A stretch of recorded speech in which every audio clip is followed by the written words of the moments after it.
Good evening, my peeps, and welcome back to my channel. I'm Kenya, and today I am coming to talk about my second paycheck for the month of February, and just wanted to share with you guys how I am allocating the funds and how I am breaking it down. I do have it here in my budget book. However, I'm going to close this because I do also have it written down in how I separate it. And if you watched the last video, you know I separate my regular pay from my overtime, and then I bring them back together. So I was able to see what's going to be hitting my account tomorrow, and we're going to go through this. So this is the amount that's going to hit my account, $2,250. Just my straight paycheck from working my regular week, what hits my account is $1,265. And these I pretty much have allocated. It doesn't really change because most of my bills are on auto pay. So out of this $1,265, again, I have $890 that automatically goes to a sub account that I call monthly bills, and this includes half of my mortgage, half of my car payment, half of my student loan. Yeah, I think those are the three. My Nebraska Furniture Mart, I pay a total of $100 a month, but every 2 weeks is $50. Even though that's more than the minimum, I just allocate for Nebraska Furniture Mart as well as my Visa card $100. I give myself $100 for cash, and that includes gas, any household items that we may need, and pocket change, which I really don't spend it, but it just kind of keeps the budget in flow. My life insurance is $30. Creflo, this has been here for years. I have tried to get my $10 a month back, but I was like, okay, whatever.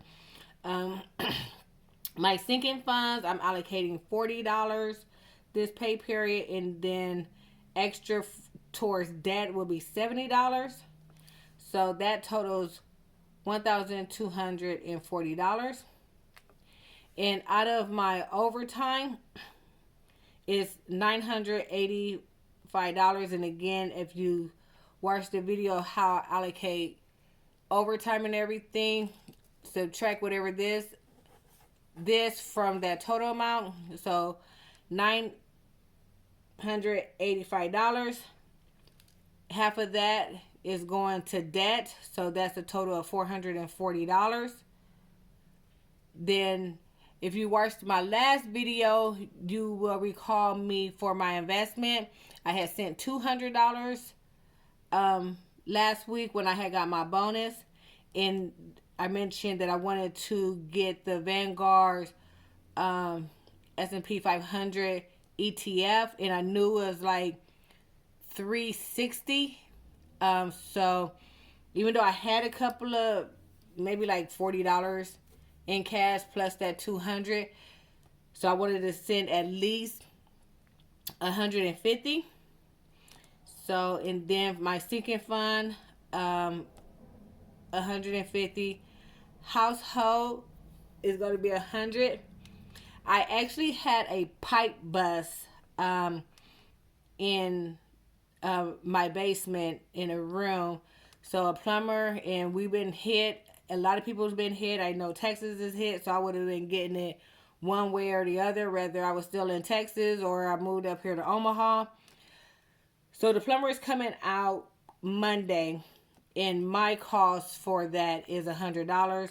So since it's a pay period, I said I'll just go ahead and take it out of this instead of taking it out of the sinking fund for the house. So all of this totals $940. And for the debt, that $240, I'm splitting that between, again, if you watched the last video, I'm doing these kind of together. So $220 is going to Black, and then $220 is going to Visa. So that's, I separated based off of that. Now I'm going to bring them back together.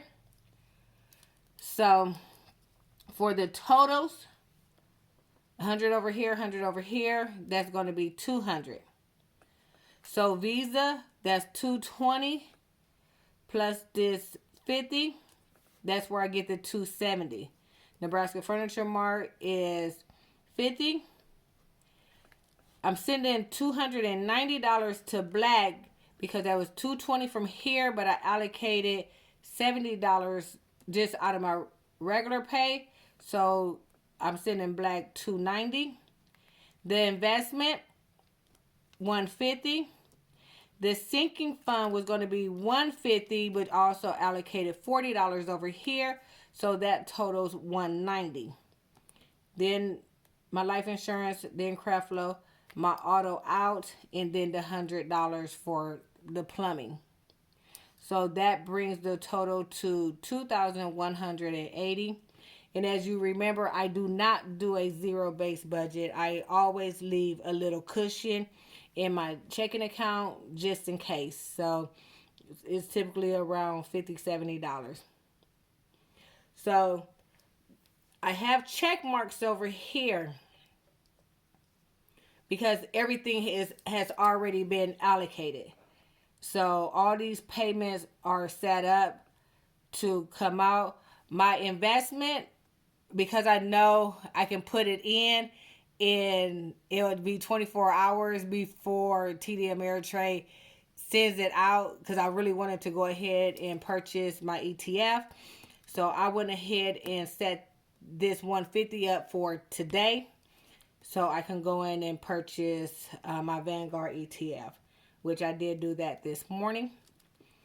And everything has been pretty much accounted for and will process tomorrow to start taking out, except for the cash, my life insurance, Creflo, and then the plumbing. Monday I will write them a check for the $100. And that's how I pretty much did this pay period for tomorrow.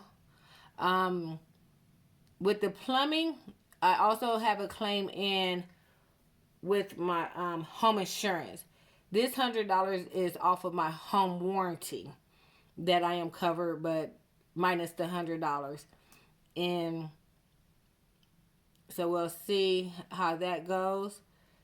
And I'm going to try to include the video from what I recorded, because when I walked down the stairs and saw it, I was like in so much disbelief. I literally stood there looking at the ceiling like, am I really looking at this? Is there water really coming from my ceiling? Before I started moving stuff. But it pretty much already did what it did, because it was a few inches of water by the time it only went down there to grab another charger to charge my other phone. But yeah.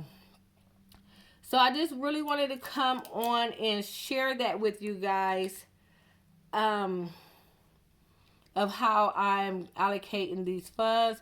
I will be coming back next week to close out February budgets once everything clears, and give you guys the totals for my savings and my debt payment for this month. But I'm feeling pretty good. I'm feeling pretty good about the journey and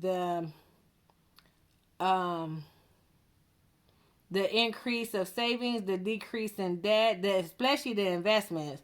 I'm very proud of myself to finally get out of that blockage for investment. And I shared in another video a while ago, being in this industry and I used to deal with a lot of day traders, so I used to see people make money, but I saw a lot of people lose money. So, and my risk tolerance was just so low to kind of even get in there. So I mentioned I just read FIRE. I read the majority of Simple Path to Wealth, Dr. Anderson's Power Economics. And it's like, okay, let's change our way of thinking. And I'll probably come and do a video, either a review of those books or even a breakdown of some of the ETFs that I have. Because even with that, my next goal is to bring my grandchildren in there, because leaving a legacy, I got to make sure that they understand the concept behind why I'm doing what I'm doing. So if something doesn't happen to me, I don't need you just going in there selling everything thinking you about to just get some money, you know what I mean?